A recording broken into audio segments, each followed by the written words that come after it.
To jest portret babki i dziadka ze strony matki, czyli jest to babka Anastazja, Stazy i mój dziadek, kiedy w historiach rodzinnych zawsze występował jako nieboszczyk Kulawik, bo mu się pomarło w 1951 roku.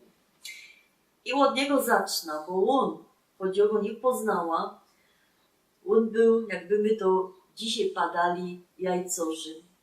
I jedna historia mi się richtig wryła w pamięć, bo jak w los Niemiec w 1939, no to łaził szupło po całkiem osiedlu, po kamienicy, po familokach i kozo, co by każdy wywiesił pana Sakrykroicy.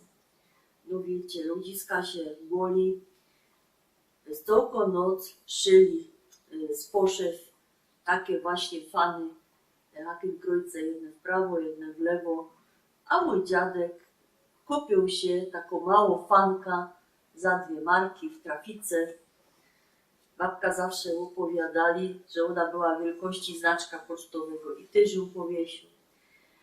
No i idzie szupo, dziwo się, wszyscy fany wywiesili, fany do ziemi, a tam u Kulawików myko się taką małą fanka za 2 marki.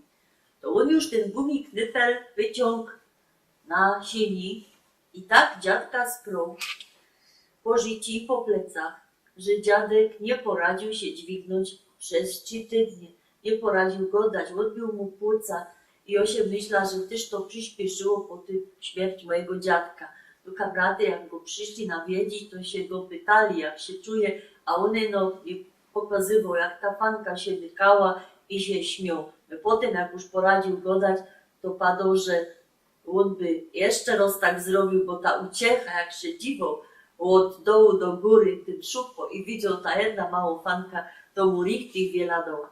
Ale ja bym chciała padać coś innego.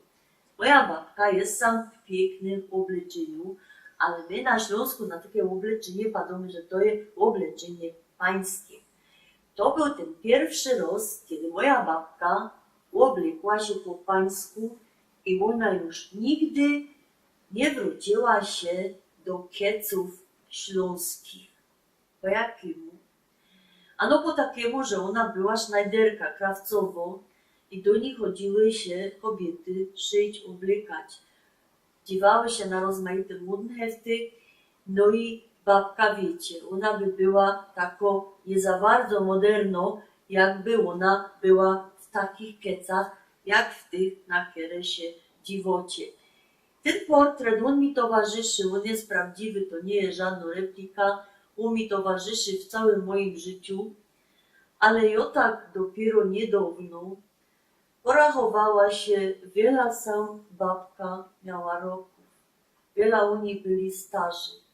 Babce było 16, dziadkowi 18. No dzisiaj też są takie małżeństwa, ale to są małżeństwa z musu. A moja mama urodziła się rok po tym, czyli to było małżeństwo zawarte, no bo tak się dziołchy wydawały. I dzisiaj od Luno dziołcha, co ma 16 roków, to jest dziecko. Ona jeszcze chodzi do gimnazjum albo do liceum. Taki synek ma 17 lat, co on wie o życiu. Także ja się tak zastanowię, jak to oni poradzili szafnąć i te wychowanie dziecek, moja mama i moja ciotka, one były całkiem dobrze wychowane i poradziły ten dom ciągnąć i ta wojna przeczekać. I jeszcze babka mnie chowała i też mojego synka, czyli swojego prawnuka. A dzisiaj jak się podziwimy na te współczesne związki, kaj, mocie, pralki, rozmaite pieruństwa, gadżety się to nazywa, żelazka z naparowywaczem, żody nie waży, ino pizza na telefon, szczewiki mocie, jeździcie za granicę i góra 3 roki i się małżeństwa rozpadają. No ludzie, czego wam brakuje?